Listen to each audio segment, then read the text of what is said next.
I gently pulled open the door to my hotel room and greeted everyone watching with a warm smile. I introduced myself as Crystal, a fashion model and influencer, and let them know that I was in town for the Trend Like This Influencer Award. I welcomed them inside to come along and get ready with me for the big night. As I sat in front of the vanity mirror while my makeup artist and hairstylist worked their magic around me, I looked at my reflection. I could tell what people usually think when they first see me because of my unique appearance. I explained that I have vitiligo, which is a skin condition that creates pale patches across my body. To me, it never felt like a weakness or a disadvantage, but rather one of the greatest blessings in my life. Ever since I was 10 years old, people on the street would stare at me with wide, curious eyes. I remembered feeling a bit awkward back then, but my mom and my older sister were always right by my side. My mother gently reassured me that people only looked at me because my skin made me beautiful in a truly special way. My sister chimed in as well, telling me never to doubt myself because I was one of a kind. Hearing their comforting words filled me with joy, making me smile brightly and nod in complete agreement. Thanks to their unconditional love, I grew up genuinely loving every single patch on my skin. Then one sunlit afternoon, while my family and I were strolling through the park, an eccentric-looking man rushed up to us. He gasped in total excitement, praising my skin as an absolute artistic masterpiece. As it turned out, he was Bo Ivanov, a world-famous photographer. He pleaded with me to let him take a few portraits, and with my mom and sister eagerly cheering me on, I said yes. To my surprise, those photos blew up online and became an instant viral hit. That very moment sparked my deep passion for modeling. Shortly after, I signed with an amazing agency where I learned how to pose naturally for photo shoots and wear stunning high-fashion clothes. What touched me the most was that the makeup artists always worked to highlight my vitiligo instead of covering it up. Fast forward to the awards night, I found myself standing under the bright, dazzling lights of the main stage to accept my trophy. I thought back to how hard I had worked over the years, pouring every ounce of my energy into my career to become the face of major global brands and build my own empire. My heart filled with pride because I wanted to show everyone that being different is something to celebrate. I looked out at the audience, holding my award tightly as the crowd erupted into loud, thunderous applause. Looking at where I stood that night, I knew in my heart that my skin was the source of my success, and I would never change it for anything in the world. The next morning, everything changed. I opened my eyes, walked into the bathroom, and gasped in total shock. My vitiligo patches were completely gone. I rubbed my eyes repeatedly, but my skin remained smooth and completely even-toned. Panic washed over me as I thought about my jam-packed schedule for the rest of the year. Without my signature skin, would every brand cancel on me? In a total frenzy, I called my manager, Al. She rushed into my apartment, visibly stressed, and reminded me that our huge project with Red Rush was next week. I nervously asked if I should see a dermatologist, but Alex immediately shut it down, warning me not to breathe a word to anyone if I wanted to save my career. Her solution was simple: fake the patches using foundation. I knew lying was wrong, but thinking of all the hard work I had put in, I anxiously gave in. Back at my photo shoots, I held my head high and posed as confidently as ever. Thankfully, no one noticed a thing, but inside, I was a nervous wreck, constantly checking the mirror to make sure my makeup had not smudged off. During a break, Alex burst into my room with thrilled news. The luxury brand Rarus was looking for models with unconventional features for their new collection. Being the muse for their famous creator, Mr. Finnegan, was my dream ticket into high fashion, and I swore not to miss. On the casting day, I stepped out of my car ready to conquer, but as I strutted toward the building, my heel got stuck in a manhole cover. I tumbled backward, but before I hit the ground, a pair of strong arms caught me in a warm embrace. The rich, intoxicating scent of Dior Sauvage hit my nose. The man laughed softly, teasing that I was still as clumsy as ever despite being a superstar. I froze at that voice was unmistakable. I turned around and stared in awe. It was Sam, my absolute best friend from high school. Puberty had certainly done wonders for him, and my heart hammered against my ribs as he knelt down to gently put my shoe back on while autumn leaves fluttered around us. He stood up and asked if I was there for the casting. Before I could even ask how he knew, Sam gave me a playful wink, revealing he was actually one of the judges. He wished me luck, waved goodbye, and walked inside. I stood there smitten for a second, then snapped myself out of it, reminding myself that I had a casting to win. Now it was my time to shine.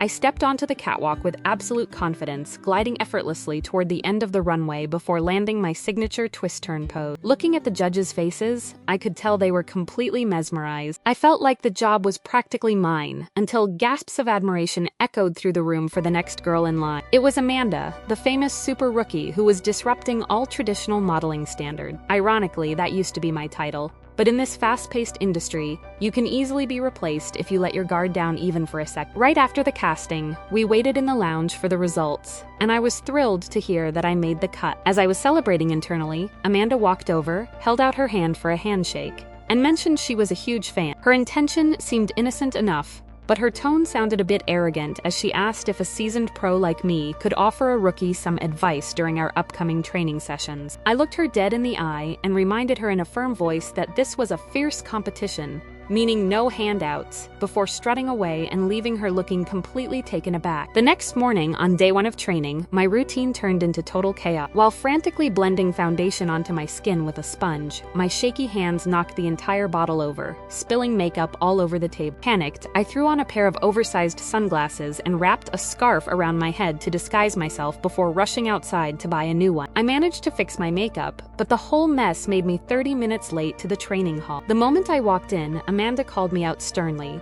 telling me that as a professional, I should act like one so the amateurs could actually look up to me. Another model named Xena sneered, sarcastically whispering about how I was supposed to be a veteran in the industry, which brought giggles from the other mean girl. I glared at Amanda, feeling a surge of anger, convinced that all those girls, especially her, were just waiting for the right moment to dethrone. Suddenly, Mr. Finnegan cleared his throat to gather everyone's attention and unveiled the gorgeous dresses on the mannequins. The whole room gasped at the breathtaking sight as he announced that the Fall 2023 Haute Couture collection was inspired by the elegant art of ballet. He explained that along with catwalk practice, we would all learn basic ballet techniques, so he could eventually choose his ultimate star, his vedette. My heart sank into my stomach at the word ballet. A wave of childhood trauma rushed back to me. When I was just 6 years old, I had a ballet recital where I attempted a complex spin, only to spin out of control like a top and faceplant right onto the stage floor. I could still vividly hear the cruel, mocking laughter of the crowd echoing in my mind. Shaking off the painful memory, I took a deep breath, clenched my fists, and promised myself that no matter how terrifying the challenge was, I would conquer it and claim that vedette spot. Our first session was catwalk, which was absolute child's play for me. Nobody in the room even came close to my level. Samuel looked at me with warm eyes and praised my excellent posture and striking pose. My heart melted at how sweet he was, and for a second I just wanted to pause time and admire how stunning he looked. Right then, Mr. Finnegan called out to me, asking why I seemed so shy and teasingly admiring how gorgeous my vitiligo patches looked. I nervously pulled my hand down from covering the fake patches on my arm, forcing a laugh while screaming internally that it was all just liquid make. When ballet practice started, my nightmare truly began. The tight outfit felt suffocating, making me sweat heavily like a melting ice cream cone under the hot studio light, forcing me to slip away to retouch my makeup before it dissolved. To make matters worse, my balance was completely shot, making me wobble around like a newborn giraffe, while Amanda executed every movement with effortless perfection, earning loud applause from Mr. Finnegan and Samuel. Finnegan set up a photo shoot on a spinning platform where we had to pose like classic ballerina. As I stepped onto the revolving stage, my childhood trauma flared up and my entire body shook like a leaf. I could only manage a stiff, emotionless pose while holding onto Samuel's hands for dear life. Afterwards, Xena sneered, mocking that a veteran like me seemed rusty and should step aside for younger talent like Amanda. Amanda simply ignored her and stepped onto the platform, gliding around like a graceful swan as camera flashes went off non-stop. Both Mr. Finnegan and Samuel showered her with praise, and the whole crew clapped while Xena poked my side, whispering that I could learn a lesson or two from my junior. Refusing to give up, I stayed late in the dimly lit training room to practice my moves alone. I tried stretching, but immediately lost my balance and tumbled onto the wooden floor. I tried again, raising my leg while shaking uncontrollably, before attempting the hardest part, standing high on my toes. Just as I was about to crash face first onto the floor, Samuel rushed in to catch me, causing both of us to tumble into a heap on the ground. We both burst into giggles, and he gently brushed a strand of hair from my eyes, softly telling me not to push myself to the point of injury. Sitting up nervously, I admitted that landing the vedette spot meant everything to me. Samuel sat right across from me, his eyes full of warmth as he reassured me that my positive energy had always inspired people, and that he believed in me. As he blushed and leaned closer, his fingers reached out toward the fake patches on my collarbone. Panicking that he would smudge the makeup and discover my lie, I instinctively slapped his hand away. Seeing his hurt expression, my eyes filled with tears, and I held tightly onto his shirt, whispering through my shaky voice that if he only knew the terrible secret I was hiding, he would never look at me the same way again. Samuel turned back gently, encouraging me to confide in him, but before I could speak, the bright overhead lights suddenly clicked on. Amanda was standing in the doorway, questioning what the two of us were doing alone together so late at night. Startled, Samuel quickly pulled back and stood up, claiming he was just giving me a few tips on my form. Amanda playfully pouted, saying that was not fair and asking him to critique her ballet technique instead. Within seconds, the two of them were laughing together like an old married couple. Watching them walk away, a sharp knot of jealousy twisted deep inside my chest, leaving me wondering when on earth they had gotten so close. After a few agonizing days of nonstop practice, I was far from a prima ballerina, but I finally felt ready to tackle the final evaluation that would decide who got the coveted vedette spot. In the dressing room, I stood in front of the full-length mirror, holding up a breathtaking black ballet gown. It was pure perfection, and I could already picture myself transformed into a dramatic black swan. Unable to resist, I pulled the dress over my head to try it on. But as I pulled the delicate fabric over my neck, horror struck. My hands turned cold as I saw thick streaks of tan foundation smudged all over the pristine fabric. Panicked, I sprinted straight into the restroom to scrub the stain out, cursing the liquid makeup for smearing when it mattered most. Suddenly, the door burst open and I froze in sheer terror. It was Amanda. She stopped dead in her tracks, staring in complete bewilderment as she saw the patches smudging right off my skin and the stained gown in my sink. Before I could hide the dress behind my back, she snatched it away. Her eyes widened in shock as she realized what the stain was, confronting me with the terrible truth I was faking my vitiligo. I stammered nervously, swearing to her that I really had been diagnosed with vitiligo in the past. With my heart pounding against my ribs, I confessed the whole messy truth to her. I braced myself, expecting her to laugh in my face or threaten to expose me to the press. But to my complete shock, her eyes welled up with tears of genuine heartbreak. She choked back a sob, confessing that she had chosen to become a model in the first place because my journey had inspired her so deeply. Her voice cracked as she asked me how I could turn my whole career into a lie. She turned on her heel to leave, but I called after her, begging her to wait and admitting that I had always assumed she was against me. Amanda paused, looking back with tear-stained eyes, and spat out that none of it mattered anymore, because now that she knew the truth, I had completely lost her respect. As the bathroom door slammed shut, my legs gave out and I sank to my knees on the cold floor. Tears poured down my cheeks as her words pierced my heart. I realized just how selfish I had been. I was so consumed by the terrifying thought of losing my fame that I never considered how my fake patches would hurt the very people who looked up to me. I was a complete hypocrite. Wiping away my tears, a strong sense of clarity hit. I could not live with this shame for another second. Makeup or no makeup, it was time to be honest with myself and everyone. I stood up, took the stained dress in my hand, and marched straight into the main hall toward the panel of judges. Stopping right in front of them, I raised my hands and aggressively wiped every last drop of foundation off my skin, leaving my clear, natural skin exposed for everyone to see. The judges gasped in utter disbelief. With a steady voice, I informed Finnegan that my vitiligo had completely disappeared, meaning I no longer had the unique features his collection demanded. I formally withdrew myself from the show, laying the dress down on the table and offering my sincere apologies for all the deceit I had caused. I turned around to leave, only to find Samuel standing at the entrance, looking at me in absolute shock. He whispered my name, begging me to explain what was going on. Unable to face his disappointed eyes, I looked down, choked out an apology, and told him I was not the wonderful person he thought I was. Tears streaming down my face, I brushed past him and ran off into the night. I ran straight home, pulled my warm blanket over my head, and cried myself to sleep in the dark. Early the next morning, my phone blared, waking me up groggily. I picked up, only to hear Alex screaming furiously through the speaker,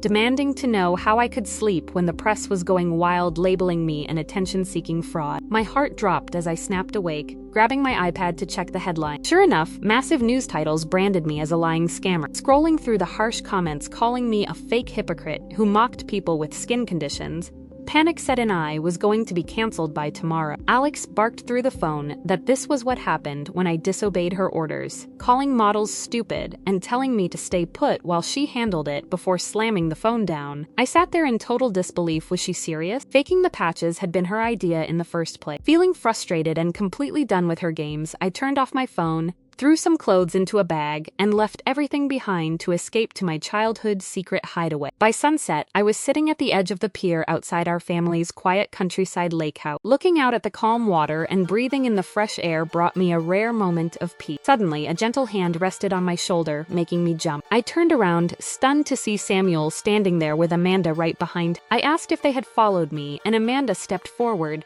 softly apologizing for snapping at me earlier when she was just so shocked. I shook my head, telling her she did not need to apologize because I was the one who lost my way out of fear and let everyone down. Amanda sighed, reassuring me that losing one's identity was tough, But learning the lesson was what truly mattered, asking where the confident Crystal had gone. Samuel agreed warmly, adding that patches or not, I was always special to them. Touched by their words, I thanked them deeply as the three of us smiled, watching the golden sunset together. That evening, we gathered around a warm bonfire, sipping hot tea, watching Amanda and Samuel laugh and talk so naturally. I realized I had misjudged her completely. She was brilliant, gorgeous, and caring. In fact, she seemed absolutely perfect for Samuel.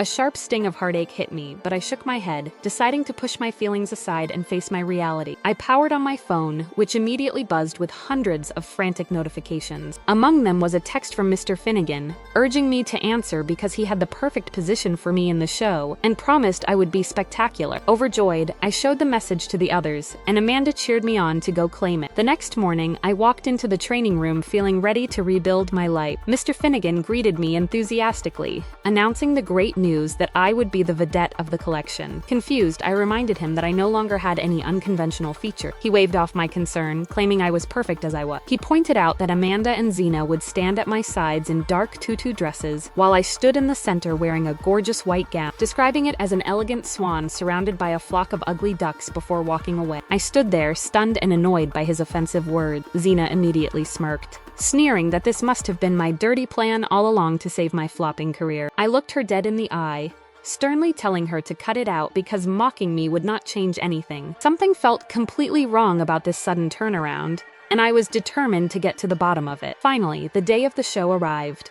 Backstage was total chaos, but as soon as the coordinator gave me the signal, I stepped out onto the runway with fierce confidence. Every eyes in the venue turned toward me with every step I took, but it was not for the reason everyone expected. Looking out at the crowd, I saw Mr. Finnegan looking completely horrified, and Alex stood in the shadows with an aghast look on her face. As the cameras zoomed out, the crowd saw Amanda standing right in the center as the true vedette, radiating grace in her stunning white gown, while I proudly stood beside her in black. I had secretly switched places with Amanda, giving her the spotlight she truly deserved. Right at that moment, Mr. Finnegan stormed onto the runway in a blind fury, shouting that I had ruined his show and ruined the deal he had made. Angered, I grabbed him firmly by his collar, demanding he tell me right then and there what deal he was talking about. Scared out of his mind, he pointed a trembling finger toward Alex, who was stealthily trying to slip away toward the exit. Alex, that sneaky snake. Luckily, Samuel reacted quickly and caught her before she could escape. It turned out that Alex had bribed Miss Finnegan behind my back to make me the vedette and intentionally humiliate the models with unconventional features, all because I no longer had my vitiligo. Hearing the truth, the other models flared up with rage, ready to confront the two frauds. High-spirited and fierce, I raised my voice so the whole room could hear. I told Mr. Finnegan and Alex that they had crossed the line and that I never needed any of their dirty, manipulative games to build my career. I declared that I would stay true to myself no matter what,